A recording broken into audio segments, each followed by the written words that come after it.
Hello అండి. పిండిలు ఏవి రుబ్బినవి లేవా? అయితే నేను చెప్పే ఈ బ్యాటర్ ప్రిపేర్ చేసుకోండి. 2 రకాల దోసలు 10 నిమిషాల్లో వేసుకోవచ్చు. ఒకటి ఊతప్పం వేసుకోవచ్చు. రెండవది క్రిస్పీగా ఉండే దోస వేసుకోవచ్చు. చూడండి ఎంత సాఫ్ట్గా ఉన్నాయో, నోట్లో వేసుకుంటే కరిగిపోతే అంత సాఫ్ట్గా ఉంటాయి.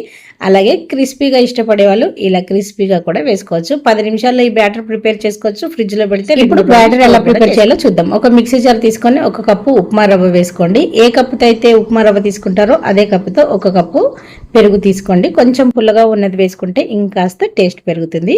అలాగే ఒక 1/2 కప్పు దొడ్డు అటుకులను నానబెట్టుకొని అటుకులను కూడా వేసేసుకోండి.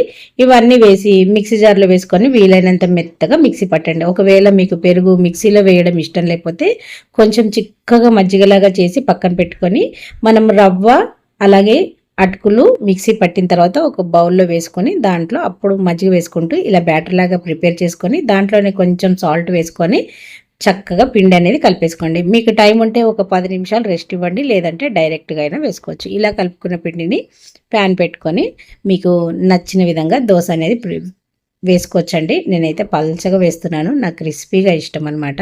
చూడండి ఇలా వేసుకుని కొంచెం ఆయిల్ అప్లై చేసుకున్నారంటే మనకి దోశ అనేది రెడీ అయిపోతుంది. ఒకవేళ ఫస్ట్ టైం వేసేవాళ్ళు దోశలు రావట్లేదు అంటే ఒక 2 టేబుల్ స్పూన్లు గోధుమ పిండి కానీ లేదంటే బియ్యం పిండి కానీ వేసి చక్కగా కలిపేసి అప్పుడు దోశలాగా వేసుకోండి. ఒకవేళ రాకపోతే ఈ టిప్ అనేది యూజ్ చేయండి. అంతే అండి.